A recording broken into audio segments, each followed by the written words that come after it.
what the heck happened to the Arizona voting Well, law I rule? appreciate your lead in there because it's in the weeds. It's like a double jujitsu move. It's like it's like watching John Wick when someone tackles him on screen.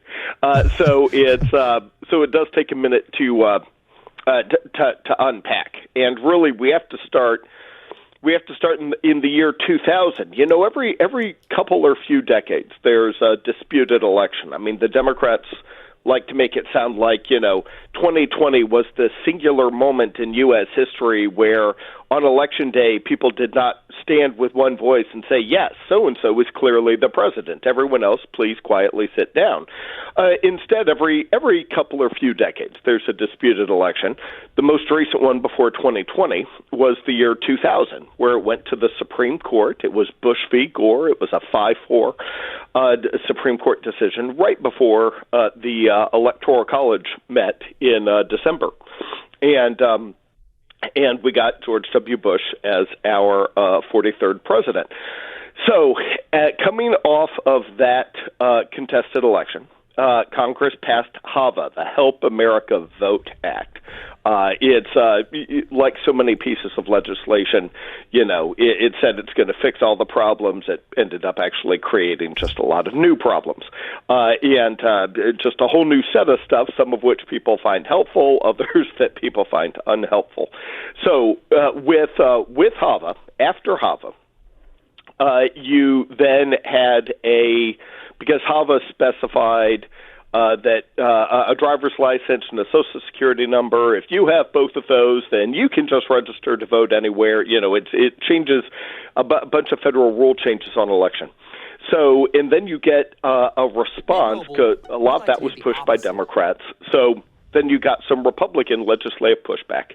And in 2004, the Republican-led legislature in Arizona passed a law that required you to present proof of citizenship when registering to vote.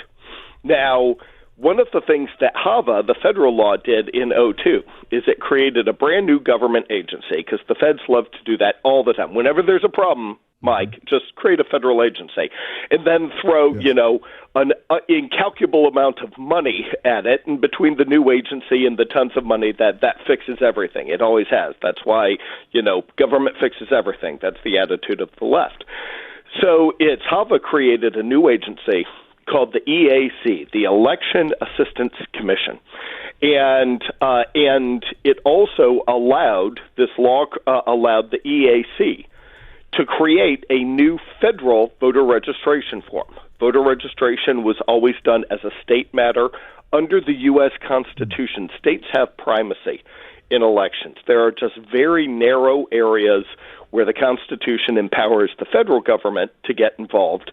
And pretty much all of that requires legislation from Congress. There's other lawsuits, including one that I'm involved with, that gets into, what the federal executive, what the Biden-Harris administration is doing without a statute. Everything you can do at the federal level has to be done through legislation that goes through our lawmakers. But so you also have this federal form. So every state has its own voter registration form, but now the EAC can also make a federal form. Well, after all that came together, people said, well, hang on a second. So in Arizona, if I'm using the federal form, which does not ask for proof of citizenship, do I still, if I'm in Arizona, have to present my proof of citizenship when I submit my federal form? It went all the way up to the Supreme Court, and in 2013, in a divided decision, the Supreme Court said, no, if you're using the federal form, then you're acting under federal law. It just completely supersedes state law. And because the federal form does not ask you for proof of citizenship, in Arizona, if you're filling out the regular voter registration form, you do have to prove you're an American. If you fill out the federal form, you don't. So that was the state of law in 2013. Okay, but real quick, if you do that, let's say you fill out the federal form in 2013 in Arizona, would you be eligible to vote in local and state elections or only federal elections? Great question. And so the Arizona could set up a separate. The long story short is, if you're doing the federal form, you're registered for everything. Arizona could, in theory, any state could, in theory, set up an entirely separate parallel election system where you would have a second ballot, a whole second voter roll. You could create like a mimic, a copycat voter registration system to separate state and local elections.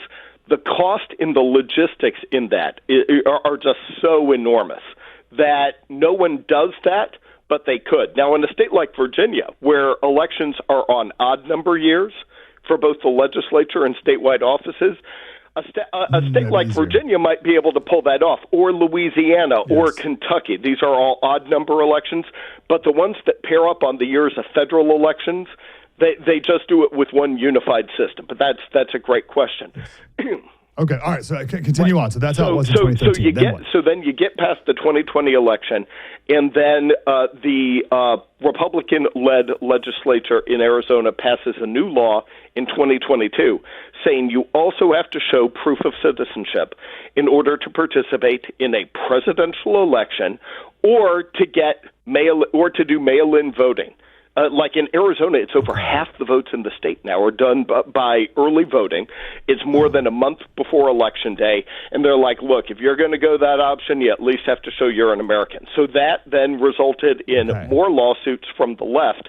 A federal trial judge in Arizona voted to block all of this, all three. The idea of, first of all, whether you still have to show proof of citizenship if you're using the state form instead of the federal form, and also proof of citizenship to cast a presidential ballot or to engage in mail-in voting.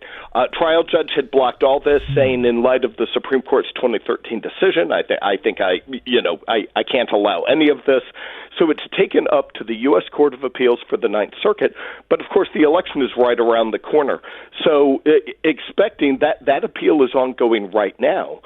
And so, and they sought relief from the Ninth Circuit in the interim. The Ninth Circuit wouldn't give it. And so then the RNC petitioned the U.S. Supreme Court, applied for a stay, an emergency stay, to just block all of these aspects of the federal injunction. This is where you get the, wait a second, partially reinstated what? Yeah, this is the issue. You have the law in the books. Lower court judge blocked it. The applicant, this was asking the Supreme Court to put that block on ice, which would allow the full law to be in effect for November. The Supreme Court split three ways on these three positions. You had three justices, Clarence Thomas, Sam Alito, and Neil Gorsuch, who's a libertarian, and does some stuff on immigration that conservatives don't like. But all three of them were totally on the same page here, where they said all this is fine. We would issue a stay that sets aside everything the lower court did with an injunction. All of these provisions of Arizona law can go forward for the 24 election while this appeal process is playing out. Then you had three justices, the three liberals, plus Amy Coney Barrett, surprising a number of people, who voted to deny the stay on everything and would have allowed all of this to be blocked. And then you had two justices in the middle, Chief Justice John Roberts and Justice Brett Kavanaugh, who said the part that says prove your citizenship for the state form, if you're just registering to vote in the normal way, not with the federal form, yes, we think that's allowed. However, we are allowing the stay we are allowing the injunction to remain in place. We are not staying the injunction, and thus allowing the provisions of state law to be barred for the time being that say you need to present proof of citizenship to vote for president or to do mail-in balloting. So mail-in voting, balloting. So it was a split result there. I know that's a long lineup, but this has been a 25-year, this has been a quarter-century fight now. No. I appreciate that buildup. Okay, so let's get to the end here, the ending finale. So what is the case in 2024 is the question here, because Arizona is a must-win for either side. If the Republicans, let me pull up my 27towin.com. As you're pulling it up, I'll tell you that this order from last week This will now be the state of play in November. Nothing more will happen before Election Day in Arizona. Okay. So this is it. So so there's just a quick little game here. If Republicans win Georgia and Democrats win Pennsylvania, Republicans would need to win Arizona and or Wisconsin or Michigan. They could lose Arizona and win Wisconsin and Michigan. So really, Wisconsin, Michigan, and Arizona, you got to win 2 of the 3. Yeah, that sounds right. And Arizona, to me, it seems like a layup. I can't even believe like Arizona is even like in question. But alas, here we are. So we got to win Arizona is the point of all it. We have to win Arizona. So we need to know what the election laws are in Arizona. And there's a real concern for how many illegal aliens, or even non-citizens, people who are here legally but not Americans, how many of those could be casting ballots? Remember, just in the past couple of weeks, Virginia Governor Glenn Youngkin removed 6,300 non-citizens from the voter rolls in Virginia. And, of course, Arizona is right on the border. They have a ton of illegal aliens coming in. Wow. And how many of those are registered to vote currently? Biden won by 10,457 votes. Okay, that's what we're talking about here. We're talking about 10,000 votes made the difference for the state of Arizona. So this matters. Yeah, this is why it's such a high stakes thing. There were no opinions attached to any of the justices' votes, so any of them could change their vote when the case reaches them on final judgment. But I got to tell you, that's going to be a year away at the earliest. Could even be early 2026. So this interim order, this is now set the pieces on the chessboard for November. Okay, so let's talk about if I interpret this right, the good news. So the state is allowed to what? If you are registering to vote in Arizona and you're using your normal voter registration form, that is to say, if you don't go out of your way to get on the EAC website and find the federal alternative form, if you're just going to any ordinary place that people go to register to vote in Arizona, which will be a state-issued form, you will have to provide proof that you are a U.S. citizen. You'll have to provide appropriate documents in order for your registration card to be processed.